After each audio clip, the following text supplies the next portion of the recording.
Welcome to 52 Weeks of Hope. This is where you get to hear how to feel happy, balanced, and worthwhile. How to make that lonely ache vanish and feel empowered, confident, and secure. I'm Lauren Abrams, and I get to help you feel that magic again since going through my own dark night of the soul by chatting with incredible leaders, healers, and elders who give us their messages of hope after overcoming challenges of their own. And today we're talking to the incredible PR expert, motivational speaker, and mindfulness coach, Michelle Lamont. Are you sick of suffering, feeling alone, and choosing the wrong path, partners, and just that life's too hard feeling? Michelle's been there and she's learned those hard lessons. She's here today teaching you how to choose that easier path and listen to your higher self. Growing up in an orphanage, thinking you had to fight your way to get to the top, she's learned that it's through quiet listening to that inner calling that real answers come. Since then, she knows her mission is to show you your path there as well. She's the host of Manifesting Miracles podcast, where she's personally manifested interviewing with Oprah Winfrey, Kim Kardashian, Cindy Crawford, all kinds of incredible people. And she also gives just such an incredible information to help you align with your true calling. Welcome to 52 Weeks of Hope, Michelle J. Lamont. Thank you, and hello, everybody. Now, I know that you've gotten to this place of listening to your inner calling, and it did not come to you easily. You were very successful in the past and gone through your times, like we all have our time in it. And I got to watch you manifest moving to the house on the water in Florida, which has been very exciting to you, your lessons, and being able to get quiet for, I think you're from Colombia, right? You have that kind of heritage in you. Like, that's kind of different, probably kind of tough for you. How did you get to that place, and how do you listen to that inner calling? That's a lot of questions wrapped up into one, so I'll apologize. Well, for the people who speak Spanish, solamente que claro que sí, which means of course we can. You know, I'm my mom's only child born in America, first child born in America. My brothers were born in Colombia, and I'm a Texan, manifested in beautiful, sunny St. Pete, island of St. Pete, Florida, 13 miles of white sandy beach. But as you said, I did start off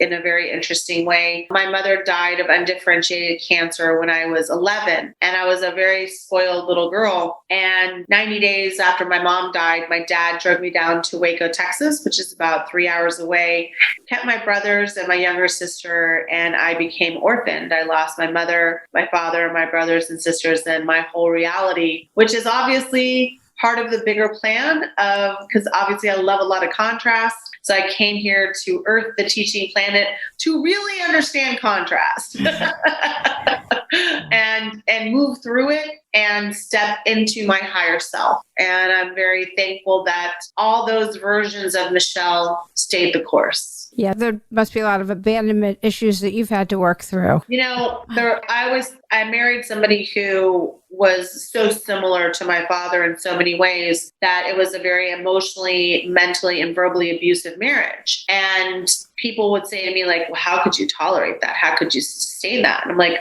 I was in prison from the age of 11 to 17, homeless, without a family and no options. So as soon as I got to college, the first person that was nice to me, I never thought I could get anything better. And I never thought, even though in that relationship, I could get anything more. So this version, the Michelita, the Colombian, energetic version that's alive and well now, she had slowly died on the vine. And she started out as a big, juicy little baby grape, and she was like a sad little dried up raisin, like nobody even wanted. Like nobody wanted this grape.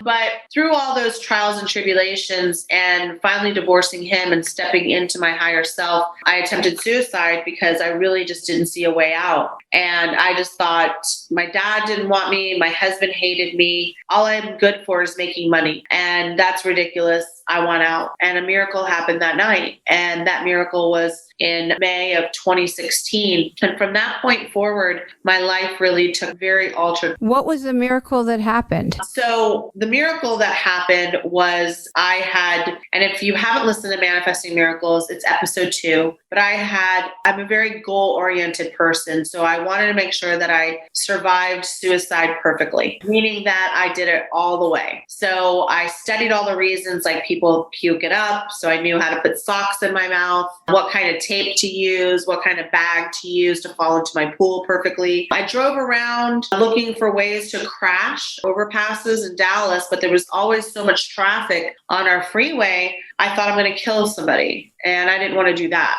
I couldn't do the gun thing. So I decided I was going to take all these. I went to a doctor, and that's why I'm a vegetarian now, and I don't take any medicine, and I don't go to doctors, and I've never looked better or felt better in my life. And so, or made as much money.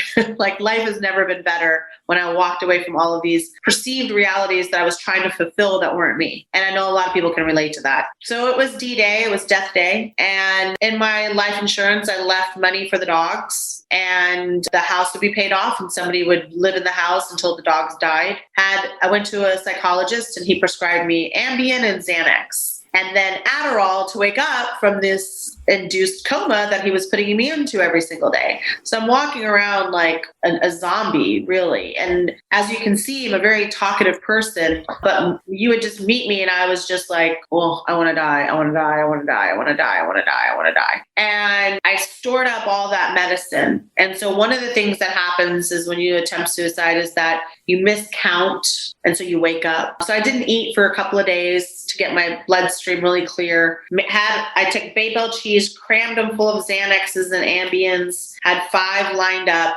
And I'm in my backyard ready to eat. I ate my first Baybell, got the first piece of duct tape out, second Baybell, 2 more pieces of duct tape. And third was really going to make me out very hard. I had to stay awake to the 4th one. That was the goal. And if I was still awake, shove that 5th one in. There's no way I could tolerate that. And I had my sock, so I could put it in my mouth, put the duct tape on, put the thing on, and hopefully be out.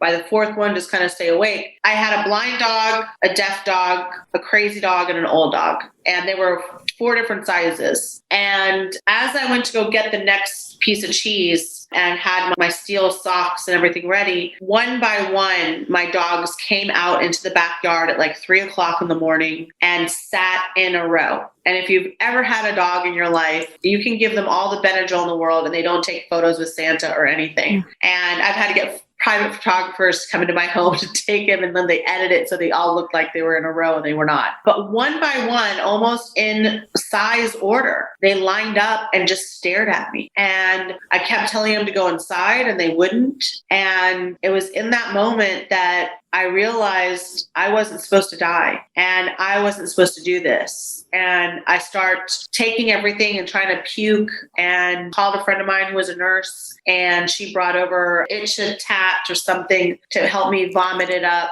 And from that next day, I said, all right, if I'm going to trust you again, God, if you perform that miracle, you've got to take me all the way, because this is a terrible way to live. And I'm going to throw out every single piece of this medicine that's in my house right now. I'm never going back to another doctor. It's you. You're my doctor. What's the prescription? And I said, this is what I need. I need $6,000 to $7,000 a month. I don't need to work. I need to study. I need to rest. I need to heal. And I kept sludging through the PR contracts that I had until about 90 days later, two people offered me a contract, one to coach for $5,000 a month and one to do PR. And I would get $5,000 a month to do one press release. And so it was $4 a quarter that they wanted. And that was it. And they just deposited it into my account. And the coaching one, I had no idea how that happened. But she was like, hey, I heard that you're coaching people and you're so well known and blah, blah, blah. Would you take me on as a client at $5,000? And I'm like, sure, that sounds great to me. So we would meet once a week for 2 hours, and that was it. And I got on this incredible path to discover how energy works, what it is about tapping into our ancestors, using crystals, understanding energy, and understanding that you and God aren't separate, and that God is us. I'm God. God is me. God is inside of me. I can tap in and tune into that power anytime that I want. And that clarity that came with it also brought all these old low vibrational feelings. Like, I'm not really worthy of this. You have to work hard for money, all that kind of stuff. So what did you do with I'm not worthy of this? Like, what did you learn to do? So I'm not worthy started way back at the orphanage. I'm saying, so for somebody listening, what do they do with those kind of limiting beliefs? Right. So you learn that in some way. Somebody teaches you how worthless you are. And that beautiful teacher that seems like it's a villain in our life is actually our hero. They're our superhero. And so I went back and created a whole new relationship with my father who was deceased. And I forgave him. And in 25-page letter, all the things that I never said that I needed. You know, you forgot this birthday. You didn't come here. You abandoned me. Why wasn't I good enough? You know, blah, blah, blah. Then I wrote a second letter. And the letter was about 4 pages from him to me. And he wrote all the things that he loved about me and all the things that mattered in life and how sorry he was and how he didn't know he did his best and all the things that I imagined he would have said had he been the type of person who could have gotten to that stage in life. And once I read those two, I had learned about transmuting energy through fire. So I lit those things on fire, threw them in that pool. Then I ended up realizing, well, I don't want to swim in that energy. So I drained my pool and started using bowls after that because I'm like lighting them on fire. I'm like, oh.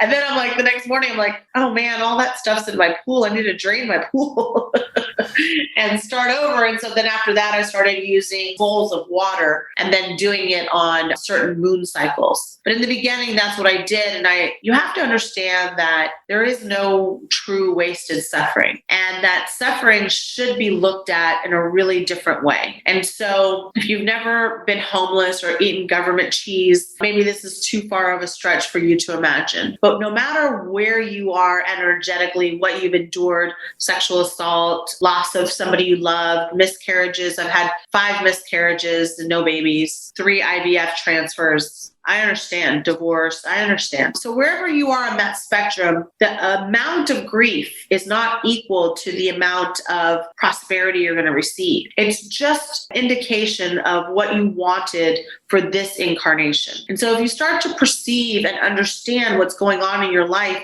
in a very different way, you'll be able to transmute that energy and manifest things into your life because of that, not in spite of it. And I used to have like this big chip on my shoulder, you know, like, don't mess with me, you know, I'm this, I'm tough girl, I'm blah, blah, blah. And it was awful. I was aging super fast. Now nobody can guess my age. I'm like, yeah, that sounds good. We'll go that age.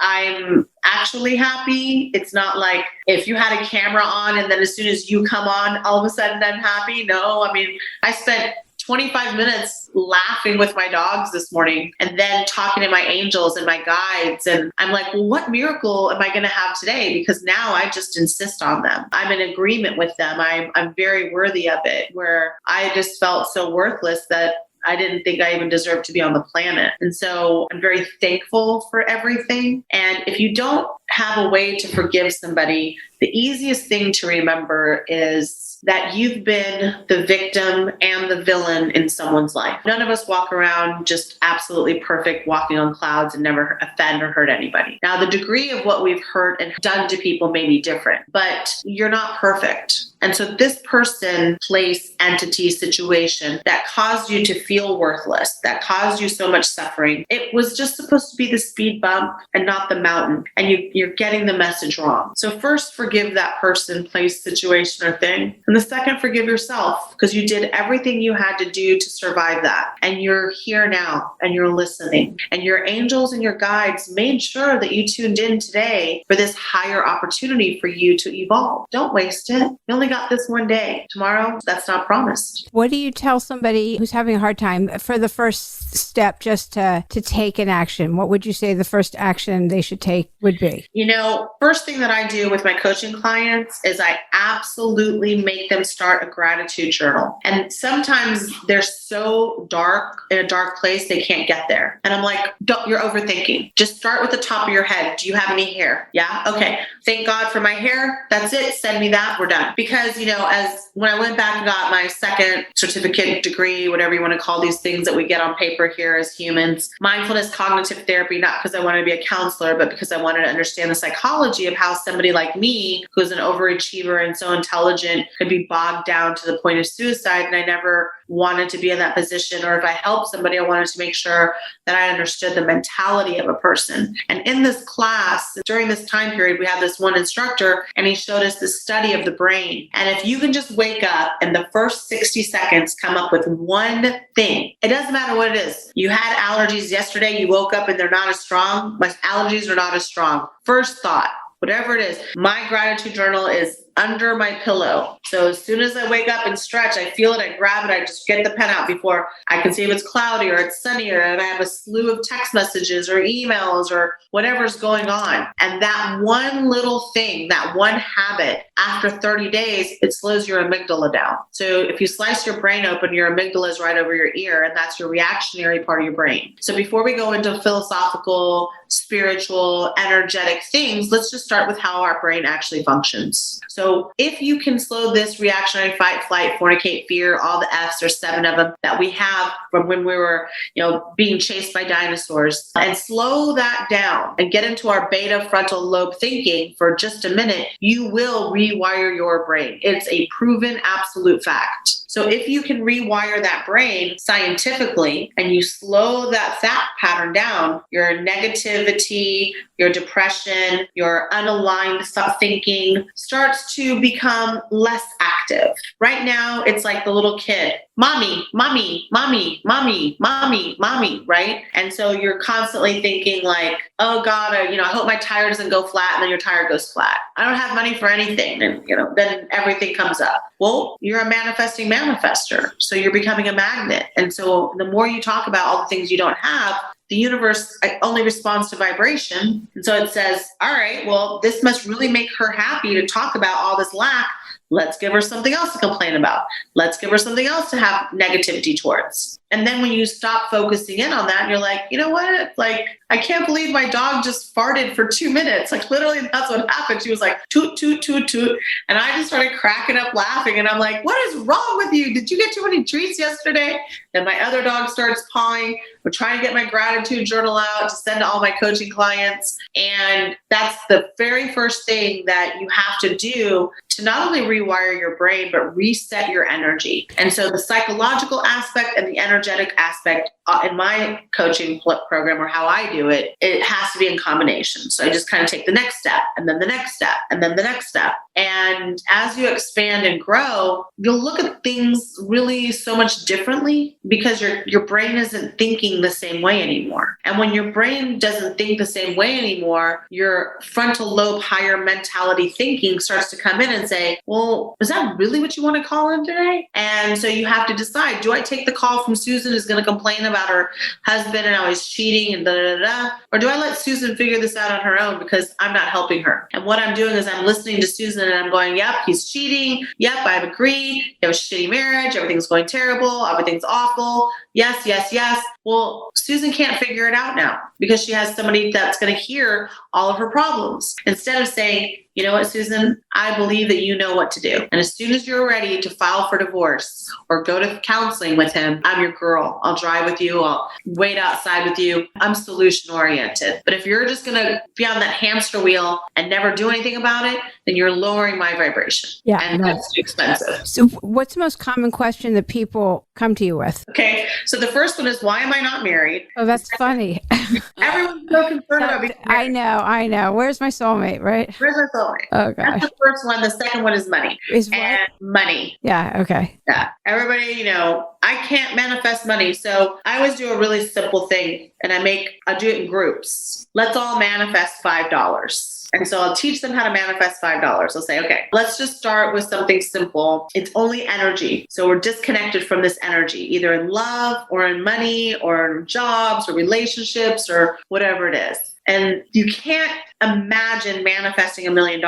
You shouldn't say it because it's never going to happen anyway because you don't believe it. That's why all the lottery winners, they wanted to win the lottery. They didn't want to become millionaires. They win the lottery. They're not an energetic match to the money and they instantly lose it because they don't know how to handle it. They were never a vibration for it. So true. It's so true. Yeah. Keep going. All they can do is manifest winning the lottery. And then the universe says, all right, now we're going to manifest losing the money because you don't really believe you deserved it. And you still can't believe you won it, as opposed to manifesting it and being a vibrational match to it. You don't have to do anything and it'll just appear, because now you're in the same gateway as where all the desires that you have come. So somebody says, well, I don't understand how that works. So let's take it down to something really simple. If everybody's listening right now, close their eyes and imagine an orange. Everybody knows the color. It's the name of it. Everybody knows what it feels like. So in your hand, imagine holding it, squeezing it, feels juicy. If you start to peel it, that drip's going to come out. You know what I'm talking about. Now I want you to take that orange and put it up to your nose. And on the count of 3, I want you to take a really good deep breath. 1,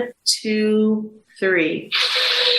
Okay, now you can smell that orange, can't you? And the second that you smell that orange is the absolute truth that you can manifest anything. And here's why. The orange wasn't really there. Just like anything else that isn't really here. We know an orange exists and we were actually able to smell it because that's how powerful our mind and our energy is. And so if the orange can appear in your mentality and you can smell it, once you start delving into that type of practices and energy, you can just start visualizing and tapping into your husband, your money, your house, your dream job, whatever it is. It's no different. But we do this exercise to show you that you're overthinking it. And we just, like that old saying, keep it simple, stupid. Yeah. It really is that way. And we try to put all these little packages and spins and everything. But for me, I just say, why are you, I can't manifest any money. Every time I get money, I lose it. Well, why are you manifesting losing it? Why are you such a match to losing it? Sounds like you got the attracting right. And they'll say, oh, well,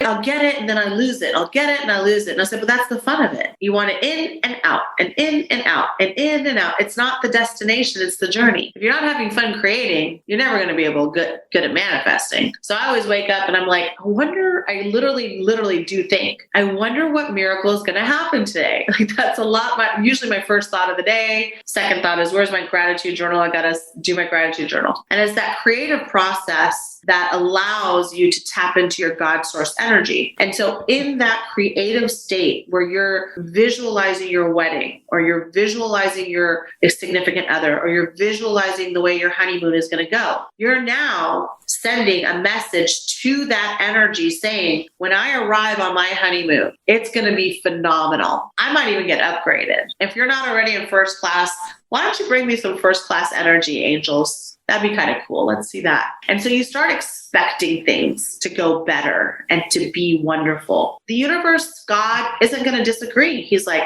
I love this. Yeah, let's do that. So how important is listening in the process? To yourself? Yeah. I mean, when it's hard for people to just sit still or get quiet and listening. Well, I meditate a lot. I meditate probably on average, I would say 2 hours a day, but I'm ADHD. And it was very hard for me in the beginning. So one of the things in that mindfulness cognitive training was that to be a master meditator and a mindfulness expert, I had to sit in a loud place like a target and meditate for a half hour with people walking past you. Because for me, I wanted to have like the gold stars. I was like, I have to be the master meditator. I can't just be a meditation expert. I got to be a master meditation expert. And this instructor said it so perfectly. I was asking him all these questions like, well, what if I fall asleep? I keep falling asleep. And what if this? And my butt hurts. And like, I'm not a skinny girl. I'm a size 12, like my butt rolls off my pad thing and, stuff like that. I so get it. I had this series of things and I was in the beginning one. I was like, I want to hurry up and get to the advance. And I'm like, which is the antithesis of meditation, to hurry up and get to the advance. It's just absurd. But yeah, I get it. So he told me you can never get it wrong. Yeah. And once I really believed that and understood that, I could meditate. So if in the beginning stages, don't beat yourself up. Do it at night. Do a guided meditation to go to sleep to. Go to YouTube and look up dark guided meditation, dark meaning dark screen. So there's no light in your room. Play a 15-minute or 20-minute guided meditation and go to sleep. You are putting your amygdala in a state of rest where it can finally just breathe for a moment. And as you go to sleep, you're going into a higher state of thinking. And right when you wake up, have that journal right next to you and write down everything that you heard when you wake up. Because now you're in a higher vibrational state and your mind is more open and it's thinking more clearly until the kid cries or the emails or the text messages, whatever it is, right. Whatever's going on in the world, besides what's going on in the world. Just like in your little world. So if you can do a guided meditation for 30 days and feel like, well, all I'm doing is going to sleep. Yeah, you're doing a great job at it. Keep doing that. Then switch over on day 31 and add this in, a morning guided meditation. 5 minutes, just 5 minutes. Let them choose the words and tell the story to you because it's a visualization. They're like, first look at your feet. Now realize that you're standing on the ocean. Now walk towards the shore. Now you can hear a seagull. Now you can hear this, you can hear that. And so your mind gets to take this little journey, and that's meditation. So after you can do a guided meditation for a while, then you can kind of say like, maybe I can just do it to a sound bath or a vibration or even just in silence. So really everything you've been saying is a message of hope. Do you have a message of hope that you want to give? The fact that you are listening to this podcast means that you resonate with the hope within you. And I can guarantee you that you're never going to tune in to this show that you're listening to me on, Laura's show, and hear something that is going to lower your vibration. So absolutely know that you're being guided to these messages. If you are listening to something that doesn't make you feel like you are worthy of being here, doesn't make you feel lifted, doesn't make you feel happy, change the channel. Stop listening to it because hope is your divine right. God gave you this choice to either say yes or to say no, and fear is a liar. So do not come in this carnation and listen to a liar. Find more shows like this. Listen to music of positivity. And it's not about being Pollyanna, because I'm definitely a realist, but it's about understanding that whatever vibration you're tuning into, you're going to get more of. And if you have any doubt, you can Instagram message me, DM me, and I will put you in the right direction. Here's this book. Yeah. Here's this book. Here's this book. Yeah, and we'll have links to all of Michelle's everything on the show notes on the website. Well, hope is a 4-letter word, so is love, and so is fear. Which one are you going to go with? Yep. Yeah, definitely. Oh, that's so great. Thank you so much for being a guest today on 52 Weeks of Hope. I know. We finally got to do this. It's so great. I'm excited. Thank you so much. I hope you enjoyed this week's episode and take with you Michelle's messages of your higher self, listening with openness, and know we've got this together kind of a mission. Such great messages to take into our week ahead. Join us in our Facebook group where we talk about gratitude and healing and reaching your biggest dreams. We also have a monthly meetup in the 52 Weeks of Hope Facebook group with one of the guests leading each month in a healing modality. September is a really cool breathwork session for you, so be sure to join the Facebook group if you haven't already for September's free breathwork session. If you want to be in the know, get on our email list at 52weeksofhope.com. Be sure to tune in next week for intuitive media coach Janny Moon. At the age of 28, Janny got honest after going through some serious emotional pain. She did 10 years of spiritual work and a lot of personal growth, which landed Janny producing Mel Robbins for over a decade in New York City. Since then, she's been a media coach with top thought leaders and influencers. And her episode next week tells you how to transform yourself into that live talent you've been dying to be. She teaches you how to tap into your own creative flow and shine your own inner light. She's just so cool. You'll love her instantly and feel empowered. Your own unique message. That's next week. She's just so great. I love talking to Janny. Thank you so much for listening. If you're enjoying the podcast, please tell 2 of your friends as well as leave us a positive review. I'm Lauren Abrams. Thanks for listening.